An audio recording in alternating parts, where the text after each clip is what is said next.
Hello! This is going to be a plant walk through my yard at Harmony Way. So I live on top of a mountain that's about 900 plus feet up above sea level, and I'm in zone 5B.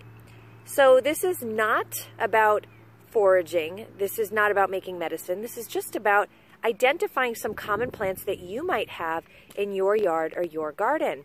And they're useful friends to have. So the first one you can see, and there's a little teeny bee on it, there are bees all over it, is Taraxacum officinale, also known commonly as the dandelion. Now some people love dandelion, other people do their best to get rid of it. I'm just going to put this up, I've got a tripod, so you can look at the dandelion while I'm talking about it. So dandelion, all parts of this plant are edible and delicious. This plant is in the Asteraceae family, so it's related to daisies, it's related to yarrow, it's related to goldenrod, and echinacea, and golden seal, and plants like that. You can see this bee is very happy. And this is a reason, what you're looking at, why we should absolutely not put chemicals and herbicides on our dandelions and other weeds. This is some of the first bee forage of the season, so it's really an important food for them.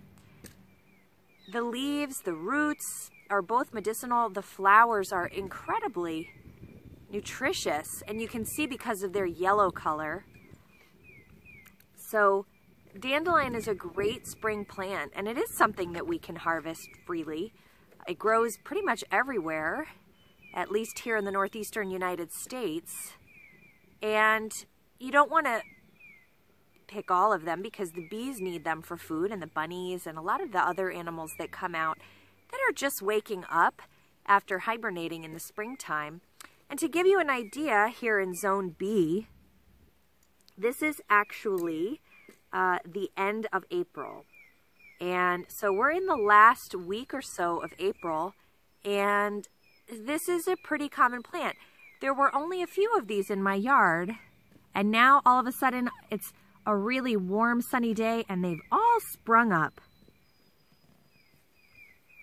Let's see, I'm going to bring you to another plant now. So, can you see this one? Do you see here, little purple sticking up? It's kind of shadowed. Let's see if I can get a better shot. There we go. So this is a violet. Viola odorata or Viola sororia are the ones that we tend to have here on the eastern seaboard of the United States. And this is just a beautiful plant. It makes me happy when I see it. They come in different colors. Sometimes they're called Johnny Jump Ups. They're one of the first plants of spring as well. And the whole leaf is edible. The flowers are edible.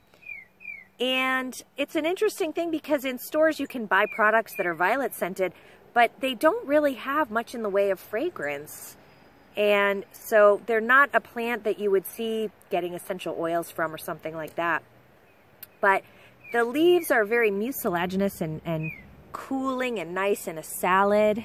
You could also steam them or throw them into a soup along with dandelion greens or nettles or something like that. This is a whole feast that I'm looking at right here. So I can see right here, now it doesn't have the rest of the plant, but you can see this. This is part of plantain. There are two different kinds of plantain that grow in this area.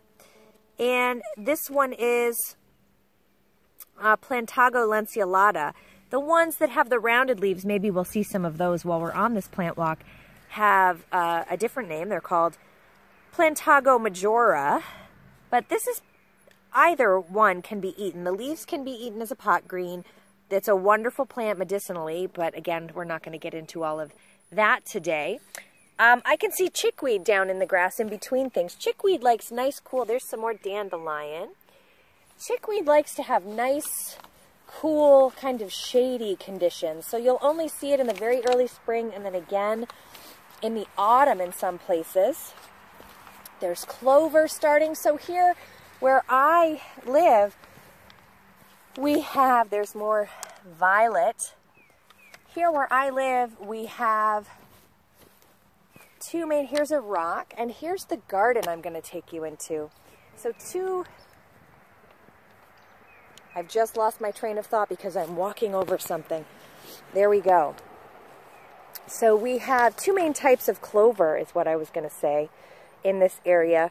And the first kind is white clover, and you see it everywhere. And the other kind that's more medicinal is red clover. So let's look in my garden, which, excuse the condition of it, I haven't gotten in here yet. So we have a couple different plants that are perennials here in my zone that are starting to come back up. So this is Thymus vulgaris. And there's another type of thyme over here. And it's just another variety. Thymes are creepers. I've talked about them in some of the other videos. You can see how teeny and cute those leaves are. And if you were to rub this plant and then smell your hands, you very much get the smell of that thymol, which is the oil, the active compound or constituent in this plant. And thyme is very easy to grow here in New England in a garden, and it comes back. It's quite hardy. It stays very low to the ground. This one's higher, you can see, but look how low that is to the ground. And next to that, we've got oregano. And oregano is another great plant. And in those other videos that I've done on YouTube about COVID-19, these are two plants that are key helpers. So thyme and oregano. So I don't know if you can see that. I'm shadowing it. Let me see if I can get a better angle. There we go. So this is oregano, your common kitchen, plain old ordinary oregano. It's specific to being full sun. I believe this one is Greek oregano. And there are different varieties, but again, it's got a similar aroma to the thyme, somewhat. And over here, there are no flowers on this one yet, but I wonder if you can recognize it. There's some leftover stock up here from last year. This is lavender. Now this one specifically, so these are lavandula variety, right? And lavandulas, there are different kinds. This one is English lavender, which is more hardy for this zone. French lavender, or lavender from Provence, is typically suited to a more Mediterranean climate, which is also temperate, but this is a colder, harder, longer winter where we live in zone 5B. So English lavender typically does better, and that's what this is. I have in my orchard across the yard, I have a different variety of lavender that is the French lavender, and it did not survive as strongly as this one. And I have some rosemary that was actually frost hardy for up to zone 5A. That's not fully coming back yet because it's not warm enough. We have some sage that looks dead, but this will come back. It's a woody perennial. This is pineapple sage. And coming over here,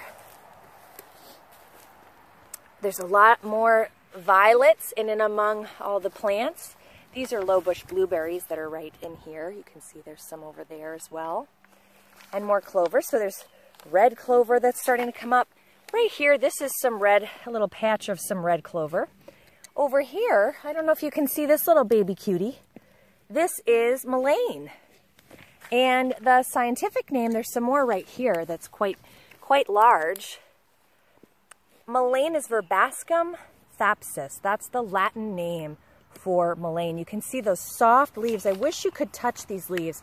They're soft leaves. If you rub them too hard, they actually are rubefacient. They irritate and bring circulation to your skin. But these are a wonderful lung ally. Another one that I mentioned for COVID-19 specifically, and other colds and flus and respiratory issues. We have a whole bunch more right here. Plantago lanceolata, so one variety of plantain. And I have some ribis here. This is red currant coming in that was just put in the ground this year. Grows pretty quickly. And I have some grapes that have been put in over there, some Concord grapes specifically. So let's continue to walk around and get out of my embarrassing garden that needs desperately to have some tender, loving care and attention. I'm going to bring you over here. Now we have brambles over here. And this is something called gill over the ground. It's in the mint family. You see this everywhere growing. You can see there's tons of it. I have it up over by my stone wall. You can see the cute little flower. So gill over the ground is in the mint family, and it's a beneficial mint. I personally don't really care for the taste or the smell of it, but it grows all over the place, and it's a wild mint that's very easy to find. So if you ever need mint for a respiratory condition or something like that, it's pretty easy to find. So can you see this plant has prickers and little teeny leaves? This plant is a wild raspberry bush or blackberry bush, and these grow everywhere here in New England, almost to the point of nuisance. I know people who regularly rip them out of their yards. So I'm going to show you the difference. So these are wild, but we have some, here's more gill over the ground. These are cultivated red raspberries. So red raspberry is, and all raspberries are in the rubus genus. So rubus spp, because when they're wild, there are all different specifications for red ones, black raspberries. There are a bunch of different types. This is a red raspberry, so this is the one I'm going to talk about. It's medicinal. It's frequently used for women's issues, and it's very astringent and tonifying. It's very nutrient dense. It's a nice plant to make a tea out of and to have it regularly as a tonic tea. So that's one that I like to use regularly. And then we've got, is that barberry coming in? Yep, there's a Japanese barberry, which is technically speaking an invasive. It is a medicinal plant though. So we're going to take a walk over here now, because I have more things I can show you. Now at this time of year, you can usually also find purslane, which is very high in omega-3 fatty acids, and it's very cool, and I really like it. It's great in pesto. I'm not seeing any in my yard. I think it's too sunny in this area, and the soil's not right. This looks like some teensy baby chickweeds. Can you see that? Right in here? That looks like teeny baby chickweed. There are no flowers or anything on it yet. That's Stellaria media is what chickweed is called. Now that can get much larger than what you're seeing, but it's kind of crowded out by everybody else right now. And it's still very early here in my neighborhood for this plant. So I'm sure we'll see more of it. But purslane's another one. Nettle, we don't really have wet enough conditions for nettles and nitrogen-rich enough conditions for nettles. I'm on the hunt now for maybe more chickweed. Let's see. So you can see there's a lot more. So here's a plant growing right out of the wall. So this is all over. This was planted. This home was originally built in the 1850s. It was 1850. And this plant is a pretty old-time favorite. And it's used for a wide variety of things. It used to primarily be used externally for things like warts, and it's called celandine, and it has this yellow irritating sap that comes out of it. So you can see there's also a bunch of wild mint growing down here along the wall. There's some more gill over the ground with the purple flowers. There's a lot to see, but I'm looking specifically for other plants. Let's see. There's all kinds of stuff growing here. All kinds of stuff. It looks like there's more chickweed growing up here out of the wall a little bit. So we wouldn't harvest from there though, because there could be lead in it since it's up against an old house. We've got more wild mint. Look at all these plants. So just in your own yard, in your own garden, especially if you don't use an herbicide, there's a big one of celandine. You can see the yellow flowers. They're quite pretty. And here's some that are in full bloom. So this is a really great thing if you have the opportunity to be able to go out into your own yard. You don't even have to go anywhere special. Just going out into your own space where you live and getting to know the plants that live there and learn to identify them. You don't even have to do anything with them. But to just know that they're there and they're providing food for bees and other animals at this time of year. I don't know if you can see, there are bees and flies that are feasting on all these flowers. And it smells really minty over here from the wild mint. Right here, I don't know if you can see that. So this is, let me get my shadow out of the way. This is a variety of reishi growing right here on a fallen birch branch.